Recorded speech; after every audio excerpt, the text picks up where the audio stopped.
કેમ છો વિદ્યાર્થીઓ? કેપી સર ફિઝિક્સમાં આપનું હાર્દિક સ્વાગત છે. તો હવે લાસ્ટ ટાઈમની આપણે વાત કરીએ તો લાસ્ટ ટાઈમની અંદર આપણે સરળ આવર્ત દોલિત ગતિ નહીં માત્ર દોલિત ગતિ અને આવર્ત ગતિ વિશે ચર્ચા કરી. માત્ર દોલિત ગતિ અને આવર્ત ગતિ વિશે ચર્ચા કરી, જેની અંદર એનો કંપ વિસ્તાર શું છે, એનું મધ્યમાન સ્થાન શું છે, એનો આવર્તકાળ શું છે, એની આવૃત્તિ શું છે.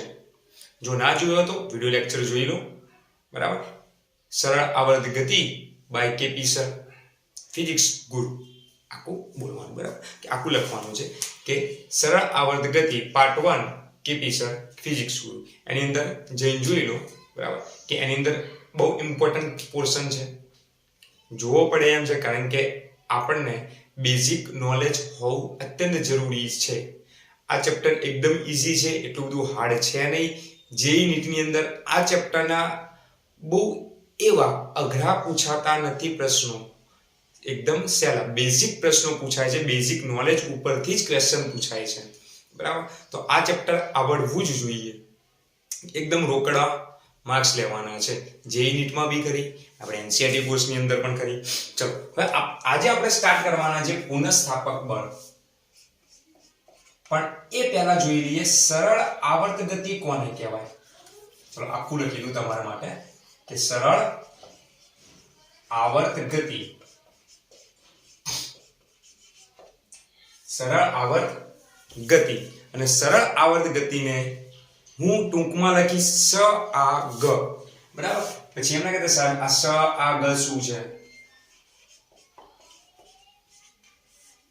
બરાબર, કે સ આ ગ શું છે એવું પૂછતા નહીં. સ આ ગ નો મતલબ સરળ આવર્ત ગતિ. ટૂંકું આટલું બધું લાંબુ કોણ લખે.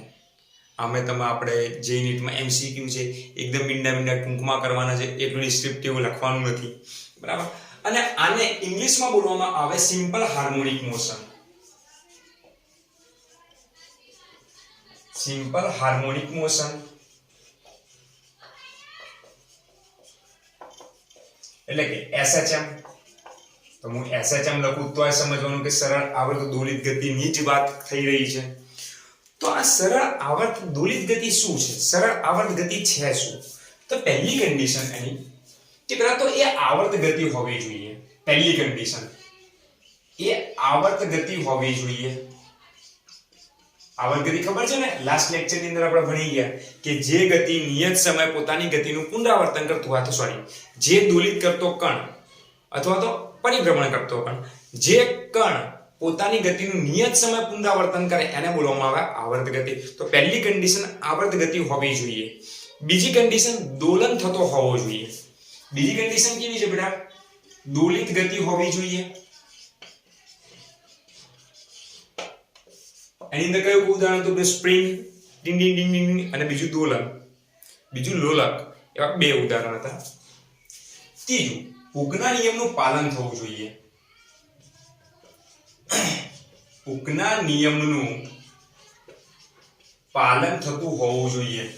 આ હુકનો નિયમનું પાલન શું કહે છે? યાદ કરો 9મા ચેપ્ટરની અંદર કે બહુ નાના વિરૂપણ માટે પ્રતિબળ અને વિકૃતિ એકબીજાના સમપ્રમાણમાં હોય. વિરૂપણ કેવું હોવું જોઈએ? એકદમ નાનું હોવું જોઈએ, તો જ પ્રતિબળ અને વિકૃતિ એકબીજાના સમપ્રમાણમાં હશે. તો અહીંયા જે દોલનો છે એ એકદમ નાના નાના થતા હોવા જોઈએ. બહુ સ્પીડમાં દોલન આમ કઈ આમ ઝુલાવવા નથી, કે સ્પ્રિંગને આમ બહુ ખેંચી પછી આમ કરવા નથી. બરાબર, કે એકદમ ધીમા ધીમા દોલન થતા હોય છે, અથવા નાના નાના દોલન થતા હોવા જોઈએ. બરાબર, તો હુકના નિયમનું પાલનનો મતલબ શું? કે એકદમ એ નાના દોલન થતા હોવા જોઈએ. બરાબર, તો નાના દોલન થશે તો જો સ્પ્રિંગ હશે તો આપણને ખબર છે કે પુનઃસ્થાપક બળનું ઇક્વેશન શું હવે સ્પ્રિંગ માટે? કે સ્થાનાંતરની વિરુદ્ધ દિશામાં જે બળ લાગે છે સ્પ્રિંગમાં, તો એનું ઇક્વેશન છે F - kx. આ ઇક્વેશન હોવું જોઈએ. અને બીજું, જો ધારો કે લોલક છે અને એ પણ એકદમ નાના નાના દોલન કરાવીએ છીએ આપણે, એકદમ નાના નાના દોલન કરાવીએ છીએ, તો એ લગભગ કેવા હશે? રેખીય હશે. એ લગભગ રેખીય દોલન હશે. માટે આના માટે પણ આ ઇક્વેશન આપણે વાપરીશું. એના માટે પણ આ જ ઇક્વેશન વાપરીશું. એટલે કીધું છે કે હુકના નિયમનું પાલન એટલે કે નાના નાના દોલન થતા હોવા જોઈએ. નાના નાના દોલન થતા હોવા જોઈએ, તો જ એને બોલવામાં આવે છે સરળ આવર્ત ગતિ. એટલે મૂળ એક દોલિત ગતિનો જ પ્રકાર છે, પણ એકદમ સાદો પ્રકાર છે. સરળ આવર્ત દોલિત ગતિ એ દોલિત ગતિનો એક સાદો પ્રકાર છે, અથવા એમ કહી શકીએ કે આવર્ત ગતિનો એક સાદો પ્રકાર છે. આવર્ત ગતિનો એક સાદો પ્રકાર છે, આપણે એવું કહી શકશું, જેની અંદર દોલનો કેવા થતા હોવા જોઈએ, એકદમ નાના નાના દોલન થતા હોવા જોઈએ, જેને બોલવામાં આવશે સરળ આવર્ત ગતિ. જેને બોલવામાં આવશે સરળ આવર્ત ગતિ.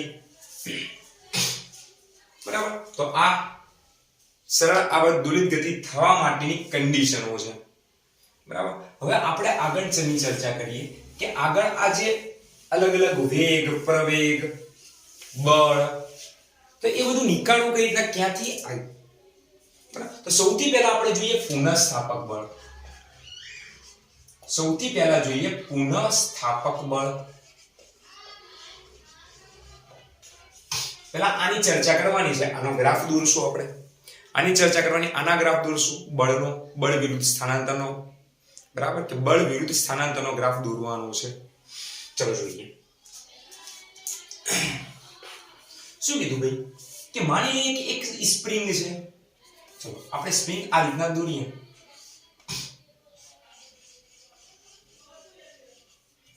સ્પ્રિંગ દોરવા કરતા પેલું દોરીએ આપણે. પેલું કયું ખબર છે? આ રહ્યું. એ આની વાત કરીએ આપણે. દોલનની વાત કરીએ, લોલકની વાત કરીએ. લોલકમાં એકદમ તમે ઈઝીલી સમજી શકશો. લોલકમાં તમે એકદમ ઈઝીલી સમજી શકશો. એટલે આપણે ઉદાહરણ લઈએ લોલકનું. બરાબર, કે માન લો કે આ જે છે એ x બરાબર 0 પોઝિશન છે, એટલે આને શું બોલવામાં આવે? મધ્યમાન સ્થાન. મધ્યમાન સ્થાન બોલવામાં આવે. કે આ x બરાબર 0 પોઝિશન, એટલે કે એને બોલવામાં આવે મધ્યમાન સ્થાન, મિડલ પોઈન્ટ બોલવામાં આવશે. હવે જ્યારે તમે આનું દોલન કરાવો છો, એટલે ધીમે ધીમે એનો વેગ વધશે ના, ધીમે ધીમે વેગ ઘટશે. જો આ બાદ જશે ધીમે ધીમે વેગ ઘટશે, અને અહીંયા આઈન વેગ થઈ જશે 0. હવે વિચારો તમે કે વેગમાં ઘટાડો ક્યારે થાય? અહીંયા કન્ડિશનો લખું છું બેટા, કે વેગ ઘટે ક્યારે? જ્યારે તમે ગતિની દિશામાં બળ લગાવો, ગતિની વિરુદ્ધ દિશામાં બળ લગાવો. સિમ્પલ વસ્તુ છે કે વેગ ક્યારે ઘટે? જ્યારે તમે ગતિની વિરુદ્ધ દિશામાં બળ લગાવો. ગતિની વિરુદ્ધ દિશામાં બળ લાગે. બરાબર. તો વિચાર કે આ ધીમે ધીમે ઉપર જાય છે, એટલે વેગમાં ઘટાડો, એટલે ગતિની દિશા કઈ થઈ બેટા? આ બાજુ થઈ ગતિની દિશા. ગતિની દિશા આ બાજુ થઈ. બરાબર. તો એનો મતલબ એમ કે જે બળ છે એ આ બાજુ લાગતું હોવું જોઈએ. બળ લાગે છે, જે શું કરશે કે એ જે પદાર્થ છે જે મધ્યમાન સ્થાનથી દૂર ગયો છે એને પાછો લાવવાનો પ્રયત્ન કરશે. તો એ જે લાગેલું જે બળ છે એને બોલવામાં આવશે પુનઃસ્થાપક બળ. પુનઃસ્થાપક બળ બોલવામાં આવશે. અને એ જે પુનઃસ્થાપક બળ છે એ અંતર ઉપર આધારિત છે. યાદ કરો છઠ્ઠું ચેપ્ટર કે F ચલે જે -x, કે જેમ જેમ અંતર વધશે એમ એમ પુનઃસ્થાપક બળમાં પણ વધારો થશે. વિચારો કે અંતર હાલ x બરાબર 0 પોઝિશન છે, તો અહીંયા બળ કેટલું લાગતું હશે? તો અહીંયા જે બળ છે એ 0 લાગતું હશે. બરાબર. કે તમારો એક ફ્રેન્ડ હિંચકામાં બેઠો છે, અને હિંચકામાં બેઠો છે માત્ર સ્થિર અવસ્થામાં છે, તો એની ઉપર કોઈ જાતનું બળ લાગે છે? પુનઃસ્થાપક બળની વાત કરું છું. ગુરુત્વાકર્ષી બળ તો લાગે જ છે. જો ગુરુત્વાકર્ષી બળ નહીં લાગે તો હિંચકામાં નહીં હોય, હવામાં તરતો હશે. હું એની વાત નથી કરતો, હું વાત શાની કરું છું? પુનઃસ્થાપક બળની વાત કરું છું. તો શું એ ગુરુત્વાકર્ષી બળ સિવાય કોઈ બીજું એવું બળ લાગે છે? પુનઃસ્થાપક બળ, કે જે એને એ પોઝિશનમાંથી બીજી કોઈ પોઝિશનમાં લઈ જાય? નથી લાગતું. એનો મતલબ એમ કે સેન્ટર પોઈન્ટ ઉપર બળ કેવું છે બેટા? એકદમ 0 છે. બરાબર. હવે તમે જ્યારે એ સેન્ટર પોઈન્ટ છે, ઓકે, એ સેન્ટર પોઈન્ટ છે ત્યાંથી તમે એને આમ ધક્કો લગાડો છો, તો જો ઓછું વિચલિત થશે તો બળ કેવું લાગશે? એકદમ ઓછું. બરાબર. કે બળ કેવું લાગશે? એકદમ ઓછું. મારી પાસે લોલક હતું, કાલ લાસ્ટ ટાઈમ હતું, હવે સારું ક્યાં ગયું ખબર નથી. બરાબર. કે આમ ઊંધો પડે છે. ચલો આ તે 90 ડિગ્રી તો નહીં પડે. ચલો અહીંથી આપણે સ્ટાર્ટ કરીએ. ગંગાનો રૂમાલ બરાબર, ચાલો ઓકે, હિંચકો.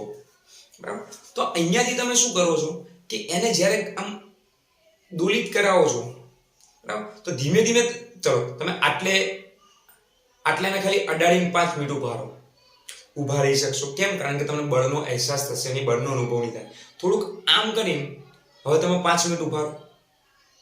બરાબર, અને આગળ થોડું વધારે ઉપર લઈ જઈને 5 મિનિટ ઉભા રહો. તો સૌથી વધારે તમને ઓપોઝિટ વિરુદ્ધ બળ ક્યાં અનુભવાય છે? સૌથી વધુ વિરુદ્ધી બળ ક્યાં અનુભવાય છે? તો એકદમ આમ બહુ દૂર લઈ ગયા છો ત્યાં તમને સૌથી વધારે વિરોધી બળ અનુભવાશે. તો એ જ છે એનું પુનઃસ્થાપક બળ. એ જ છે એનું પુનઃસ્થાપક બળ. તો F ચલે છે -x. બરાબર, પછી શું થશે કે એ ધારો કે અહીંયાથી તમે છોડ દો છો, અહીંયાથી તમે છોડી મૂકો, એ ધીમે ધીમે શું કરશે? ગતિ કરશે આ બાજુ. ધીમે ધીમે વેગમાં વધારો થશે. હવે વેગ વધે છે કેમ? સિમ્પલ વસ્તુ છે. વેગ ક્યારે ઘટે? જ્યારે ગતિની વિરુદ્ધ દિશામાં બળ લાગે. વેગ ક્યારે વધે? જ્યારે ગતિની દિશામાં બળ લાગે. તો એનો મતલબ એમ કે હવે ગતિની દિશા કઈ બાજુ થશે? જો અહીંયાથી તમે છોડી મૂકો, જો આ પોઝિશનમાંથી તમે છોડી મૂકો છો, બરાબર, તો આ પોઝિશનમાંથી તમે છોડો છો તો એ આ બાજુ ગતિ કરશે, એટલે આ બાજુ ગતિ કરે છે, ગતિની દિશા. અને પુનઃસ્થાપક બળ ક્યાં લાગે છે? ચલો, વેગમાં વધારો થયો. વેગમાં વધારો ક્યારે થાય? જ્યારે વેગની દિશામાં બળ લાગે, ગતિની દિશામાં બળ લાગે. એનો મતલબ કે હવે વેગમાં વધારો થશે, એનો મતલબ કે ગતિની દિશામાં બળ લાગતું હોવું જોઈએ. લે હું આ બાજુ આમ લઈ જતો તોય બળ આમ લાગે, અને પાછો લાવું છું તોય બળ એમ જ લાગે છે. એનો મતલબ કે આ જે પુનઃસ્થાપક બળ છે એ મધ્યમાન સ્થાન આગળ જ લાગતું હોવું જોઈએ. જે પુનઃસ્થાપક બળ છે એ મધ્યમાન સ્થાન આગળ જ લાગતું હોવું જોઈએ. હવે વિચારો કે તમે ધારો કે એ પદાર્થ અહીંયા આવી ગયો સેન્ટર પોઈન્ટ ઉપર, અને હવે એ આ બાજુ ગતિ કરવા લાગશે, કારણ કે તમે અહીંયાથી આમ છોડ દીધો છે, અહીંયાથી તમે છોડ દીધો એટલે આમ પેલા સેન્ટર પોઈન્ટ ઉપર આવશે, પછી આ બાજુ ગતિ. પણ જો આ બાજુ ગતિ કરવા જાય છે એવો પાછો વેગમાં ધીમે ધીમે શું થશે? ઘટાડો. તો વેગમાં ઘટાડાનો ગતિની દિશા આ બાજુ, તો બળ કઈ બાજુ હોવું જોઈએ? આ બાજુ હોવું જોઈએ. જો આ બાજુ હતો તો હરું બળ આ બાજુ લાગતું હતું, અને જો આ બાજુ છે તો બળ આ બાજુ લાગે. એનો મતલબ એમ કે સેન્ટર પોઈન્ટ આગળ જ, સેન્ટર પોઈન્ટ બાજુ જ હંમેશા પુનઃસ્થાપક બળ લાગતું હોય. બરાબર, તો x બરાબર 0 પોઝિશન આગળ બળ 0 થઈ જાય. પણ જેમ જેમ તમે ત્યાંથી વિચલિત કરાવો, જેમ આ બાજુ લઈ જાવ, આ બાજુ લઈ જાવ, એમને પુનઃસ્થાપક બળમાં શું થાય છે બેટા? વધારો થાય છે. બોલો, ક્લિયર થયું કે પુનઃસ્થાપક બળ અહીંયા કેવી રીતે લાગે છે? તો પહેલો પોઈન્ટ કે પુનઃસ્થાપક બળ એક્ઝેક્ટ ક્યાં લાગે બેટા? તો પુનઃસ્થાપક બળ જે છે, સ્થાપક બળ, એ હંમેશા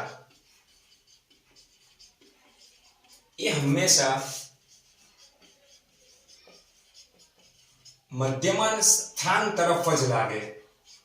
મધ્યમાન સ્થાન તરફ જ લાગે. તો પ્રવેગ કઈ દિશામાં લાગતો હશે? હાલ્યા પ્રવેગ. તો પ્રવેગનું સૂત્ર છે આપણે F બરાબર ma સદિશની રીતે દર્શાવીએ. આપણે આમ સદિશની રીતે દર્શાવો આપણે. તો એનો મતલબ એમ કે જે બળની દિશા હશે એ જ પ્રવેગની દિશા હશે. કારણ કે દળ તો કેવું છે? અદિશ રાશિ છે.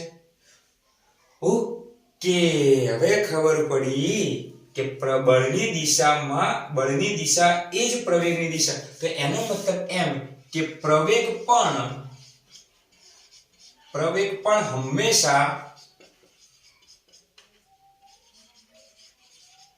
મધ્યમાન સ્થાન તરફ જ લાગે. સ્થાન તરફ જ લાગે. અને જેટલો બળ વધશે એટલો જ પ્રવેગ વધશે. સિમ્પલ વસ્તુ છે. દળ તો કેવું રહેશે? અચળ રહેશે. તો જેમ જેમ બળ વધશે એમ એમ પ્રવેગમાં પણ વધારો થશે. જેમ જેમ બળ વધશે એમ એમ પ્રવેગ વધશે. જેમ જેમ બળ ઘટશે એમ એમ પ્રવેગ ઘટશે. તો એટલો મતલબ એમ કે x બરાબર 0 આગળ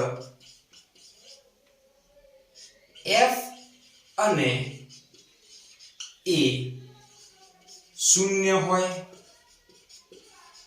કે F બરાબર 0 પોઝિશન આગળ પ્રવેગ અને બળ કેવું હશે 0 હશે અને મહત્તમ આગળ મહત્તમ કયું છે બેટા x બરાબર +a અથવા તો -a મહત્તમ કયું લીધું તો આપણે કાલ મહત્તમ સ્થાનને શું કહેવાય કંપ વિસ્તાર કહેવાય આ બાજુ હોય તો +a ને આ બાજુ હોય તો -a તો x બરાબર +or -a પર f અને a મહત્તમ હશે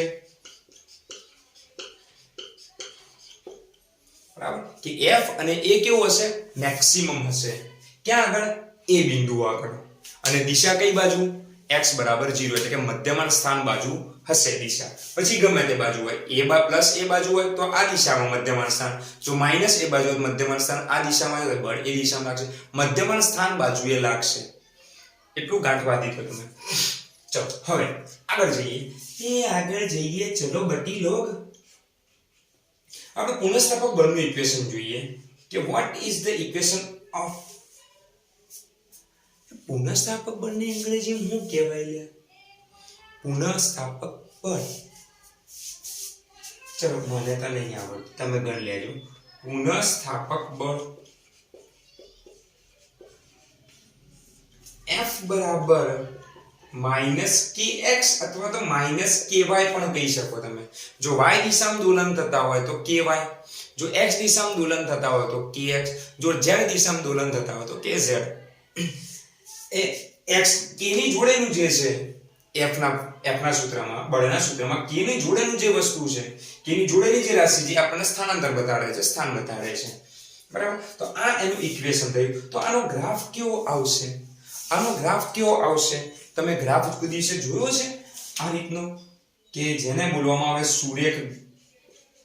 સુરેખ આલેખ નું સમીકરણ તો સુરેખ આલેખ નું સમીકરણ છે y બરાબર mx c y બરાબર mx c તો અહીંયા દેખ y બરાબર શું છે તો f છે x બરાબર તો x છે પણ આ c બરાબર કશું જ નથી તો c બરાબર શું છે બેટા 0 છે c બરાબર 0 છે m નો મતલબ થશે ઢાળ તો ઢાળ કેવો છે -k છે હવે માઈનસ ઢાળ ક્યારે આવે આ બાજુ હંમેશા આ બાજુની કન્ડિશન હોય બરાબર કે લક્ષણી કઈ બાજુ હોય ડાબી બાજુ હોય લક્ષણની ડાબી બાજુ હશે તો એ ઢાળ હશે પ્લસ અને જો લક્ષણી જમણી બાજુ હશે તો એ ઢાળ હશે માઈનસ તો એનો મતલબ કે મારો જે ગ્રાફ છે આ કન્ડિશનમાં આવવો જોઈએ અને c બરાબર 0 અને c શું છે તમે બેઝિક મેથ્સ ના વિડિયો નહીં જોયા હોય તો બેઝિક મેથ્સ ના વિડિયો જોઈ લો basic maths for physics by KP sir physics Guru એની અંદર આપણે બધું ડિટેલમાં આપેલું છે બરાબર ત્યાં જેમાં ઢાળ પણ છે તો આનો જે ગ્રાફ છે એ આ રીતનો આવશે ચલો આપણે જોઈએ કે આનો ગ્રાફ કઈ રીતનો આવશે કે આનો ગ્રાફ આ રીતનો આવશે કે જે બળ છે એ y અક્ષ ઉપર સ્થાનાંતર x અક્ષ ઉપર તો આનો જે ગ્રાફ છે એ આ રીતના સેન્ટરમાંથી પસાર થશે તો આ જે ઢાળ છે એ -k છે જે ઢાળ છે એ -k છે ચલો હવે પુનઃસ્થાપક પ્રવેગની વાત કરીએ એટલે મૂળ પ્રવેગની વાત કરીએ આપણે કે પ્રવેગ એટલે શું પ્રવેગ શું છે બરાબર તો પ્રવેગની વાત કરો તો f બરાબર તો -kx છે અને f બરાબર બીજું શું છે ma બરાબર -kx તો પ્રવેગ બરાબર શું થાય તો પ્રવેગ બરાબર થાય -k/m * x આ એનું ઇક્વેશન બરાબર જ્યાં k/m ને કહેવાય કોણીય આવૃત્તિ ઓમેગા બરાબર વર્ગમૂળમાં k/m થાય તો ઓમેગા સ્ક્વેર બરાબર k/m થશે આ ઇક્વેશન યાદ રાખજો આપણે હમણાં આવશે આ ઇક્વેશન તમારે યાદ રાખવાનું છે બરાબર કે ઓમેગા સ્ક્વેર બરાબર k/m ઓમેગા બરાબર વર્ગમૂળમાં k/m ઘણી બધી જગ્યાએ આનો યુઝ થશે બરાબર તો એક ક્યાં તો આ ઇક્વેશન ક્યાં તો k/m ની જગ્યાએ આપણે ઓમેગા સ્ક્વેર લખી દઈએ તો a બરાબર -ઓમેગા સ્ક્વેર x આ ઇક્વેશન હવે આનો તમારે ગ્રાફ દોરવો છે આનો શું દોરવો છે બેટા ગ્રાફ દોરવો છે તો આનો પણ ગ્રાફ કેવો આવશે જોઈ લો જેમાં આ શું છે તો y, આ શું છે તો m, અને આ શું છે તો x, પ્લસ c કેવો છે 0 છે, તો એનો પણ ગ્રાફ કેવો હશે આ રીતનો જ આવશે. સુરેખ સમીકરણ ઢાળ છે, સુરેખ સમીકરણ છે, તો આ જે સૂત્ર છે આ જે છે ઢાળ એ કેટલો છે આપણો ઓમેગા સ્ક્વેર, પણ કેવો માઈનસ પ્રવેગ વિરુદ્ધ સ્થાનાંતરનો ગ્રાફ છે. આગળ પ્રવેગ વિરુદ્ધ સ્થાનાંતરનો ગ્રાફ આપણે દોર્યો. હજુ કમ્પ્લીટ ના થયું હોય તો જોઈ લેજો એક વખત, સ્ક્રીનશોટ પાડી લો. ચલો ફટાફટ જુઓ કે હવે આપણે જોવાનું છે વિકલ સમીકરણ. વિકલ સમીકરણ ખાસ ધ્યાન આપજો. વિકલ સમીકરણ આનું ખાસ તમારે ધ્યાન આપવાનું છે, બરાબર. તો ચલો જોઈએ કે SHM નું વિકલ સમીકરણ, સિમ્પલ હાર્મોનિક મોશન નું વિકલ સમીકરણ મેળવો અને સમજાવો કે વિકલ સમીકરણ છે શું, બરાબર. કે વિકલ સમીકરણ શું છે, કેવી રીતના કામમાં આવશે આપણને. તો વિકલ સમીકરણ મેળવીએ આપણે. તો SHM નું વિકલ સમીકરણ, ચલો આપણે પ્રવેગ ઉપરથી જઈએ કે પ્રવેગ બરાબર શું છે બેટા, પ્રવેગ બરાબર માઈનસ ઓમેગા સ્ક્વેર x છે. હવે પ્રવેગનું આપણે જોઈએ તો પ્રવેગ એટલે શું બેટા, તો પ્રવેગ એ છે વેગમાં થતો ફેરફાર ભાગ્યા તે માટે લાગતો સમય, અથવા તો તત્કાલીન પ્રવેગની વાત કરીએ તો આપણે dv/dt વેગનું સમય સાથે વિકલન. હવે વેગ શું છે તો વેગ છે dx/dt. તો v ની જગ્યાએ હું અહીંયા મૂકું તો અહીંયા આવશે d/dt of dx/dt. તો આનો આન્સર શું થાય, d into d, d2x/dt into dt, dt2. તો પ્રવેગની જગ્યાએ તમે આ લખી શકો. તો પ્રવેગની જગ્યાએ લખીએ આપણે કે d2x/dt2 માઈનસ વાળું પદ આ બાજુ ગયું plus omega square into x બરાબર 0. તો આને કહેવાય વિકલ સમીકરણ. આને બોલવામાં આવશે વિકલ સમીકરણ. કોનું, તો સિમ્પલ હાર્મોનિક મોશન સરળ આવર્ત ગતિનું વિકલ સમીકરણ બોલવામાં આવશે આને, બરાબર. હવે આને આપણે સોલ્વ કરશું, જેના ઉપરથી આપણને શું મળશે કે સ્થાનાંતરના ઇક્વેશન મળશે. ચલો અહીંયા હું વિકલ સમીકરણ લખી દઉં કે વિકલ સમીકરણ શું છે SHM નું. તો SHM નું વિકલ સમીકરણ, તો SHM નું વિકલ સમીકરણ છે d2x/dt2 plus omega square x બરાબર 0. આ આવ્યું આપણું વિકલ સમીકરણ, બરાબર. હવે આપણે વેગની માહિતી મેળવી કે વેગ કઈ રીતના મેળવવો. વેગનું ઇક્વેશન શું થશે આપણે આના ઉપરથી, બરાબર. કે વેગના કયા કયા ઇક્વેશન આના ઉપરથી આપણને મળશે. તો ચલો વેગના ઇક્વેશન જોઈએ હવે આપણે કે વેગ શું કહે છે. તો ચલો તો અહીંયા આપણે આનું સૂત્ર લઈએ કે a બરાબર, ચલો SHM નો વેગ, SHM કરતા પદાર્થનો વેગ, SHM કરતા પદાર્થનો વેગ.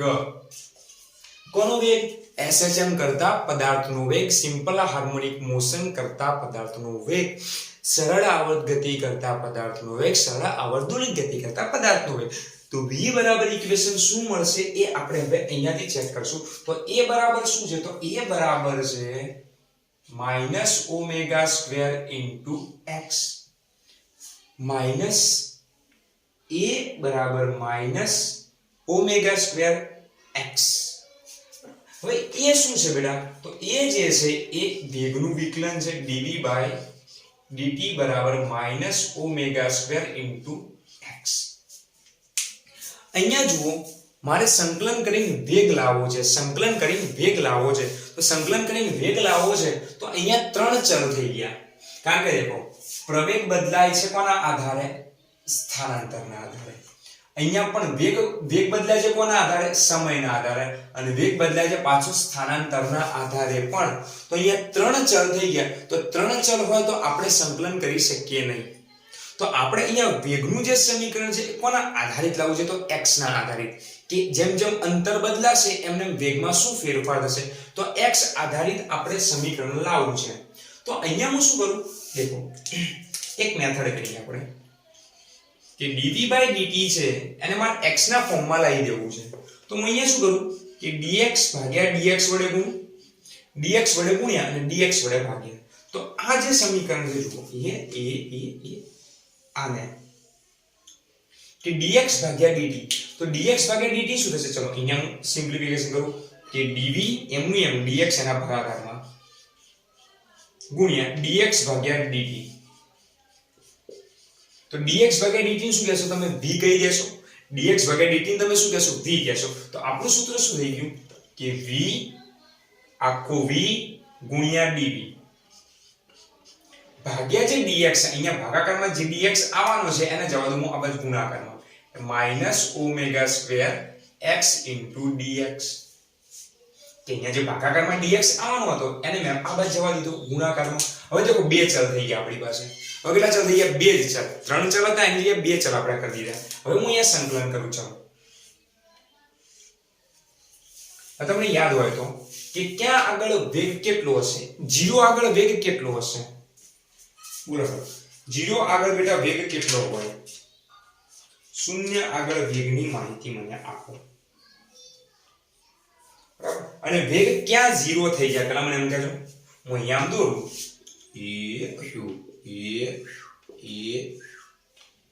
ક્યાં આગળ વેગ 0 થાય? ક્યાં તો અહીંયા, ક્યાં તો અહીંયા. એટલે a આગળ વેગ 0 થઈ જાય તો હું અહીંયા લિમિટ મૂકું કે a આગળ વેગ થઈ જાય 0. બરાબર? પછી અહીંયા વેગ કેટલો થાય? x બરાબર 0 આગળ મેક્સિમમ થઈ જાય. પણ આપણે મેક્સિમમ વાળું સૂત્ર નહીં લેવું, આપણે x વાળું સૂત્ર લેવું છે. તો હું અહીંયા કહું ધારો કે આટલેથી x અંતરે પદાર્થનો વેગ v હશે. નહીં 0 હોય નહીં મેક્સિમમ હોય, વેગ v હશે. તો x બિંદુ આગળ વેગ હશે v. આ લીધી આપણે લિમિટ. ના ખબર પડે તો ફેરથી થોડું રિવાઇઝ કરીને જોઈ લો કે કોઈ પણ મહત્તમ સ્થાને જ્યારે પદાર્થ જાય ત્યારે એનો વેગ કેવો થઈ જાય? 0. એટલે એ આગળ વેગ થઈ ગયો 0. આપણે મેક્સિમમ માટેનું સૂત્ર નહીં લીધું, આપણે કોઈ પણ x અંતરે વેગ કેટલો હોય એનું ઇક્વેશન જોઈએ છે. તો મેં શું કર્યું કે મેક્સિમમ બિંદુ નહીં લીધું, કે સેન્ટર પોઈન્ટ થી x અંતરે એક એવું x અંતર લીધું કે જ્યાં વેગ v હશે. આપણને ખબર છે આપણે મેળવીશું. બરાબર? તો આપણે એવી એક લિમિટ મૂકીએ કે x બિંદુ આગળ વેગ v છે. ચલો આનું આપણે સંકલન કરીએ શું થાય? તો આનું સંકલન થશે v²/2 અને લિમિટ 0 થી v ની. અહીંયા સંકલન કોણ હશે? x dx નું માઈનસ ઓમેગા સ્ક્વેર કોમન નીકળી જશે. બરાબર? તો x dx નું સંકલન થશે પાછું x²/2 અને a થી x ની લિમિટ 2 કેન્સલ થઈ ગયા. ચલો તો અહીંયા હું એકવાર v² ભાગ્યા 0, v² માઈનસ 0 એટલે v² ના v², અહીંયા માઈનસ ઓમેગા સ્ક્વેર એમ ના એમ, અને અહીંયા વધ્યું શું? એકવાર x² મૂકીને એકવાર a² મૂકીએ, એકવાર x ની જગ્યાએ x મૂકીને એકવાર x ની જગ્યાએ a મૂકીએ. તો x ની જગ્યાએ x મૂકશું તો x² અને x ની જગ્યાએ a મૂકશું તો a². અને માઈનસ તો હું અંદર જવા દઉં, બરાબર? બહુ નડે છે માઈનસ. તો v² બરાબર માઈનસ અંદર ગયો તો આ પ્લસ, આ માઈનસ થઈ જશે અને આ થઈ જશે પ્લસ. તો omega square into a² plus અને x² માઈનસ થઈ ગયું. અમારે આ વર્ગ કાઢવો છે, તો વર્ગ કાઢવો છે તો હું આ જવા દઉં. તો v બરાબર શું થશે? ઓમેગા સ્ક્વેર ની જગ્યાએ ઓમેગા અને આનું વર્ગમૂળ નહીં થાય તો વર્ગમૂળમાં a² માઈનસ x². બરાબર? અને આગળ પ્લસ ઓર માઈનસ. કેમ? કારણ કે વર્ગમૂળ કરીએ એટલે બે કિંમતોનો વર્ગ હોય.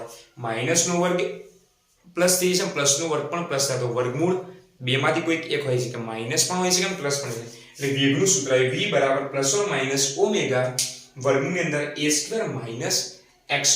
તો અહીંયા હું લખી દઉં. ચલો SHM માટે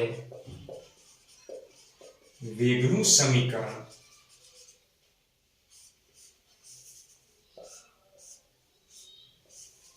SHM માટે વેગનું સમીકરણ. વેગનું સમીકરણ શું આવ્યું? તો વેગનું સમીકરણ આવ્યું v બરાબર પ્લસ ઓર માઈનસ ઓમેગા વર્ગમૂળમાં a² માઈનસ x². હવે આપણે લઈએ સ્થાનાંતરનું સમીકરણ. હવે આપણે લાવવાનું છે સ્થાનાંતરનું સમીકરણ. કે સ્થાનાંતરનું સમીકરણ કેવું આવે એનો આપણે ગ્રાફ દોરીએ, વેગનો, વેગ વિરુદ્ધ x નો. પણ પહેલા SHM માટે સ્થાનાંતરનું સમીકરણ, એટલે SHM ના સ્થાનાંતરનું આપણે સમીકરણ મેળવવાનું છે. સમજી લો.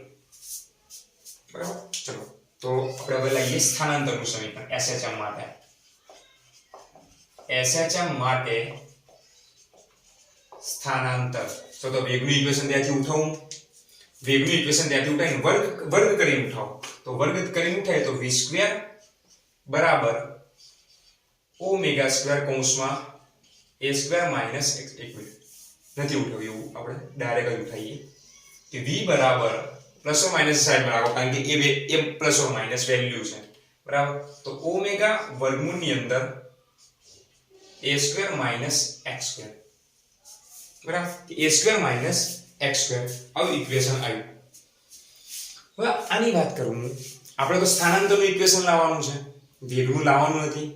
સ્થાનાંતરનું ઇક્વેશન આવતું વેગને શું કહેવાય, dx બાય dt બરાબર ઓમેગા વર્ગમૂળની અંદર a square minus x square. ચલો આ આખા નીચેના dt ને જવા દો ઉપર, એટલે dx બાય વર્ગમૂળમાં a square minus x square બરાબર ઓમેગા dt. તો એનો મતલબ એમ કે જે સ્થાનાંતર છે એ સમય સાથે પાછું બદલાય છે. વેગ એ સ્થાનાંતર સાથે બદલાય છે, પ્રવેગ પણ સ્થાનાંતર સાથે બદલાય, બળ પણ સ્થાનાંતર સાથે બદલાય છે, પણ સ્થાનાંતર કોની સાથે બદલાય છે, સમય સાથે. તો એનો મતલબ એવો થયો કે મારા દાદાનો છોકરો મારા પપ્પા, મારા દાદાનો છોકરો એક બીજો મારા કાકા, મારા દાદાના છોકરા એક બીજા બી એના મારા કાકા.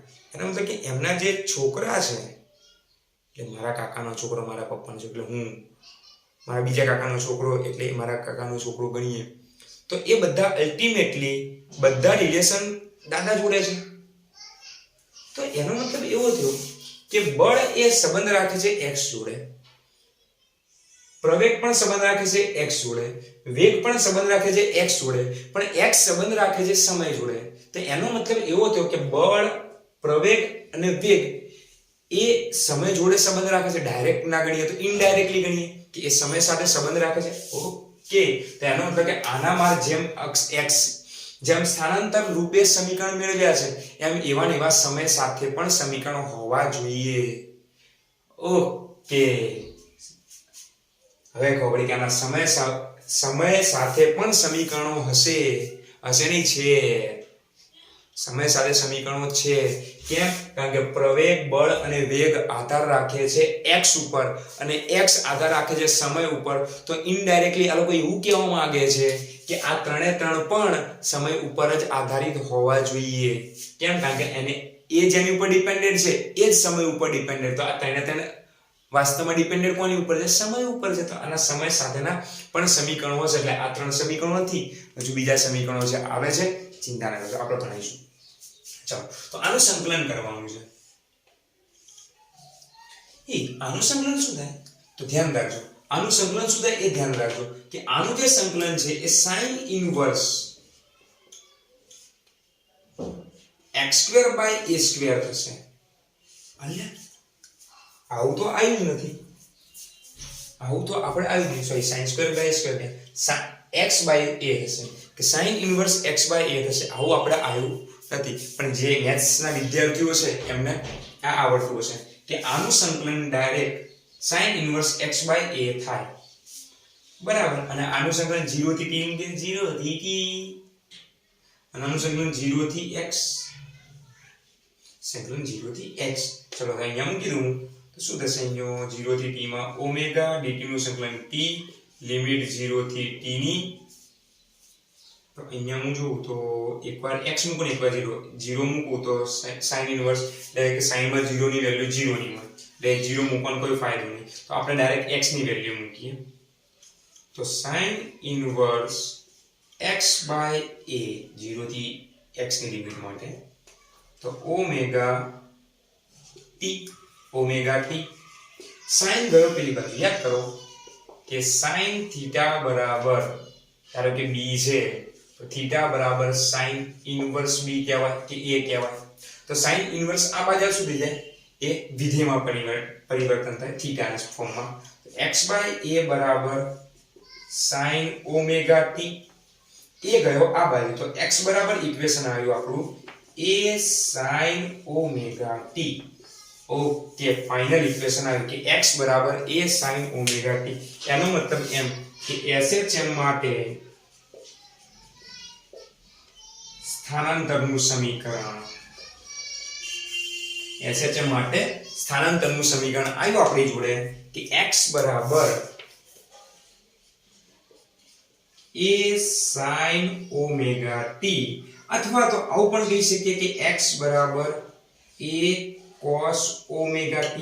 યાદ કરો આપણી પાસે બે વિધેય છે, એક વિધેય છે નહીં. આપણી પાસે બે વિધેય છે. હું આનું કન્વર્ટેશન કરી શકું કે sin નું cos માં કન્વર્ટ કરી શકીએ આપણે. Basic maths video for physics by KP sir physics group જોઈ લેજો. એની અંદર sin નું cos નું કન્વર્ટેશન આપેલું છે, આપેલું છે, મેં આપેલું છે, જોઈ લેજો વિડિયો. देखने में क्या जाता है. चलो હવે જો x એ સમય ઉપર આધારિત હોય તો આ બધા પણ સમય ઉપર આધારિત હોય, તો આ બધાને ઇક્વેશન આપણે હવે સમય ઉપર મેળવવાના છે. ચલો ત્યાં સમય ઉપર મેળવી લઈએ એકવાર ઇક્વેશન બધાના.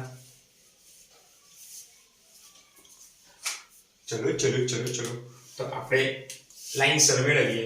ચલો સ્થાનાંતરનું ઇક્વેશન શું છે? તો સ્થાનાંતરનું ઇક્વેશન છે x બરાબર a sin omega t. x બરાબર a sin ઓમેગા t. ચલો તો આનું હું વિકલન કરું dx by dt સમય સાપેક્ષ છે. ચલો a નું વિકલન થશે નહીં. કેમ a નું વિકલન નહીં થાય? કારણ કે a અચળ છે. કંપ વિસ્તાર અચળ હોવો જોઈએ. SHM માં કંપ વિસ્તાર કેવો હોવો જોઈએ? અચળ હોવો જોઈએ. આ ધ્યાન રાખજો. તો આ એ જે કંપ વિસ્તાર છે એ અચળ છે, તો વિકલન થશે આનું. તો a d by dt of sin omega t. આ ઇક્વેશન બરાબર. તો dx by dt થઈ જશે આપણા માટે વેગ. a m નો m. sin નું વિકલન થશે cos θ એટલે cos omega t. આ તો sin નું વિકલન થયું. sin ની અંદર જે આ ઓમેગા t છે એનું વિકલન બાકી છે. તો sin ની અંદર જે ઓમેગા t છે એટલે કે d by dt of omega t. આ ધ્યાનથી જોજો. sin નું થઈ ગયું cos ઓમેગા t. sin ની જોડે જે sin નો જે ખૂણો છે એ cos ના ખૂણા સ્વરૂપે આવશે જ, અને cos નો જે ખૂણો છે sin ના ખૂણા સ્વરૂપે આવશે. એમાં કોઈ ચેન્જ નહીં આવે. હા, એની અંદર જે છે એનું વિકલન હજુ સમય સાપેક્ષે બાકી છે. બરાબર. તો આપણે કરીએ આનું સમય સાપેક્ષ. તો પહેલા શું આવશે? ઓમેગા t નું ઓમેગા t માંથી કોનું વિકલન થાય? t નું વિકલન. તો ઓમેગા કોમન અને t નું વિકલન થાય કે dt by dt. તો t નું વિકલન થઈ જશે 1 એટલે ઓમેગા એમને. તેનો મતલબ અંદરનું ઓમેગા t નું વિકલન થયું ઓમેગા. તો એક આ ઇક્વેશન આવ્યું આપણું વેગનું, આ સ્થાનાંતરનું. દેખો સમય સાથે વેગનું ઇક્વેશન આવી ગયું. સમયની સાથે જ વેગનું ઇક્વેશન આપણને મળ્યું. બરાબર. હવે અહીંયા પ્રવેગનું ઇક્વેશન જોઈએ તો આનું પાછું મારે વિકલન કરવું પડશે. તો આનું વિકલન કરીએ આપણે કે dv by dt. ચલો અહીંયા પણ આ જે છે એનો કંપ વિસ્તાર એટલે એને v મેક્સિમમ કહેવાશે. આને v મેક્સિમમ કહેવાશે, મહત્તમ વેગ. બરાબર. મહત્તમ વેગ તો આપણે ત્યાંથી મેળવીશું, ચિંતા કરશો, આવો જવાબ આવશે. ચલો તો આનું વિકલન કરું તો આ તો a ઓમેગા અચળ થઈ ગયું. જવાબ આવ્યો d by dt of cos omega t. તો a ઓમેગા m નો m. dv by dt ને કહેવાય પ્રવેગ a. cos નું વિકલન માઈનસ છે તો માઈનસ ને હું આગળ જવા દઉં ઇન્ટુ sin ઓમેગા t. અને ઓમેગા t નું વિકલન થશે ઓમેગા, અને ઓમેગા આગળ આની જોડે ગુણીએ છે પણ પહેલેથી ઓમેગા છે, બીજું ઓમેગા આવ્યો a omega square sin omega t. એ તઈ પાછા બીજા સમીકરણ. એનો મતલબ કે પ્રવેગનું એટલે વેગનું ઇક્વેશન થશે એના a omega cos omega t જ્યારે x sin સ્વરૂપે હશે તો, અને પ્રવેગનું ઇક્વેશન થશે minus a omega square sin omega t. Okay okay. જો બધાના v મેક્સિમમ વેલ્યુ કાઢીએ, બધાની મેક્સિમમ વેલ્યુ કાઢીએ કે x ની મેક્સિમમ વેલ્યુ કેટલી, v ની મેક્સિમમ વેલ્યુ કેટલી, a ની મેક્સિમમ. આના ઉપરથી કાઢીએ આના ઉપરથી પણ કાઢીએ આપણે. આના ઉપરથી કાઢીએ છીએ, આના ઉપરથી પણ કાઢીએ. અને જો તમારે જો બળ લગાવવું હોય, બળની કિંમત છે તો બળ શું કરશો, m વડે ગુણ દેશો એટલે અહીંયા m ગુણાશે ને અહીંયા m ગુણાશે એટલે F બરાબર m થઈ જશે. તો F બરાબર m a ઓમેગા સ્ક્વેર એટલે લગભગ k a આવશે મારે ખાલી, હા k જ આવશે, k sin ઓમેગા t. બળ પણ બદલાશે. ચાલો તો પહેલા મેક્સિમમ વેલ્યુ કાઢીએ. sin માં ચાલો sin ની મેક્સિમમ વેલ્યુ કેટલી 1, cos ની મેક્સિમમ વેલ્યુ કેટલી 1, sin ની મેક્સિમમ વેલ્યુ કેટલી 1. તો x મેક્સિમમ ની વાત કરું, તો એ કેટલો જવાબ આવશે a. પણ તો પ્લસ ઓર માઈનસ છે, કારણ કે sin ની મેક્સિમમ વેલ્યુ +1 પણ છે ને માઈનસ માં પણ 1 છે, પ્લસ માં બી 1 ને માઈનસ માં બી 1 એટલે અહીંયા જવાબ આવશે x max બરાબર +or - a. x max બરાબર બેટા કયું +or - a આવશે, આ x ની મેક્સિમમ વેલ્યુ. પછી ચલો v ની મેક્સિમમ વેલ્યુ કેટલી થશે, સમજી ગયા તમે શું કહેવા માંગો છો કે cos માં પણ પ્લસ મેક્સિમમ વેલ્યુ 1 અને માઈનસમાં પણ 1 મેક્સિમમ, તો પ્લસ ઓર માઈનસ આવશે. એનો એટલે અહીંયા plus or minus a omega જવાબ આવવો જોઈએ. અને અહીંયા sin માં તો અહીંયા આગળ માઈનસ છે, તો એનો મતલબ એમ કે આની જે વેલ્યુ વાસ્તવમાં છે પ્રવેગની એ મેક્સિમમ ની વેલ્યુ એ હંમેશા માઈનસ a ઓમેગા સ્ક્વેર જ રહેશે. હા કહી શકો પ્લસ માઈનસ ઓર પ્લસ, કે જ્યારે આ બંને પ્લસ હોય ત્યારે આ માઈનસ હશે, જ્યારે આ બંને માઈનસ હોય ત્યારે આ પ્લસ હશે. ચલો આના ઉપરથી કાઢીએ આપણે મેક્સિમમ વેલ્યુ. આના ઉપરથી મેક્સિમમ વેલ્યુ કાઢો. બળ મેક્સિમમ ક્યારે હોય યાદ કરો, બળ મેક્સિમમ ક્યારે હોય તો બળ 0 પોઈન્ટ ઉપર હંમેશા બળ હોય 0, અને જેમ જેમ વધશે એટલે x મહત્તમ થશે. હવે x મહત્તમ થાય a, તો x મહત્તમ થશે ત્યારે પ્રવેગ પણ કેવો થશે મહત્તમ થશે, બળ પણ મહત્તમ થશે. તો f max ની વેલ્યુ કેટલી આવશે, તો f max બરાબર +or - ka. देखो મેં કીધું અહીંયા આવી જશે ka, જો m મૂકશો તો, કારણ કે m ઓમેગા સ્ક્વેર આવ્યો ને, ઓમેગા સ્ક્વેર બરાબર k બાય m, તો m ઓમેગા સ્ક્વેર બરાબર k થશે. અહીંયા m ગુણશો ને તમે, ચલો બતાવી દો, હમણાં બતાવો આના ઉપરથી બતાવું તમને, રોવા તમારો ખાલી આના ઉપરથી બતાવું, બે ભાગણામાં દેખાતા ઉમેદવાર રાખો. ચલો હવે આની પ્રવેગની વેલ્યુ પેલા લઈએ છે કે x મેક્સિમમ હોય ત્યારે પ્રવેગ મેક્સિમમ હોય એટલે a max બરાબર minus or plus omega square a, અથવા a ઓમેગા સ્ક્વેર દેખાઈ ગયો જો. આના ઉપરથી પણ v ની વાત કરીએ તો v મેક્સિમમ ક્યારે હશે, જ્યારે x કેવો હશે 0 હશે. યાદ કરો કે એ આમ જતા વેગ ઘટતો 0 થઈ જશે, પણ પાછો છોડીએ એટલે વેગ વધુ સેન્ટર પોઈન્ટ આવતા વેગ મેક્સિમમ, પછી પાછો વેગ ઘટશે સેન્ટર પોઈન્ટ એટલે x બરાબર 0 આગળ વેગ મેક્સિમમ હશે. એનો કે અહીંયા x બરાબર 0 મૂકું તો x બરાબર 0 એટલે વધશે a ના સ્ક્વેર નું વર્ગમૂળ એટલે a વધશે, એટલે જવાબ આવશે a ઓમેગા માત્ર +or - a ઓમેગા. દેખાઈ ગયો જવાબ. હવે તમને બળની વાત કરીએ તો બળ કેવી રીતના મેળવવાનું, બળ તો એ રીતની વસ્તુ છે કે આને તમે બંને બાજુ m વડે ગુણ દો એટલે ma બરાબર -a m omega square sin omega t બરાબર. તો mn શું કહેવાશે, બળ કહેવાશે -a.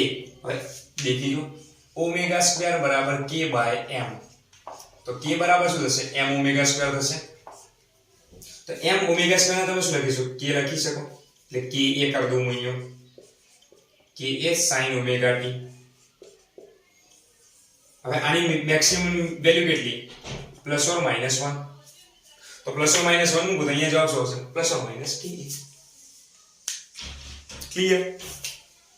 ક્લિયર થઈ ગયું, ઓકે રેડી બરાબર. તો આજના માટે આટલે રાખીએ છીએ, બધા સમીકરણો ટોટલી સમીકરણો તમારે કમ્પ્લીટ કરવાના છે. બધા સમીકરણો યાદ રાખવાના નથી, સમજવાના છે, ગોખવાના નથી, સમજવાના છે સમીકરણોને. ધ્યાન રાખજો. આ સમીકરણો સમજ્યા તો આખું ચેપ્ટર ઈઝી બનશે, કારણ કે આખું ચેપ્ટર આના ઉપરથી છે, આખું ચેપ્ટર બધા સમીકરણો ઉપરથી છે, બરાબર. સમીકરણો તમને આવડે છે. ચલો 1 મિનિટ, તમારે કદાચ સ્ક્રીનશોટ પાડવો હોય તો પાડ લો ભાઈ સ્ક્રીનશોટ. 1 મિનિટ વાત હો. ચલો પાડ લો સ્ક્રીનશોટ. ઓકે, પાડી લો. ચલો તો આ બધા સમીકરણો તમારે યાદ રાખવાના છે. હવે નેક્સ્ટ લેક્ચરની અંદર મળશું આપણે, નેક્સ્ટ લેક્ચરમાં મળશું. ત્યાં સુધી પાકું કરી લો.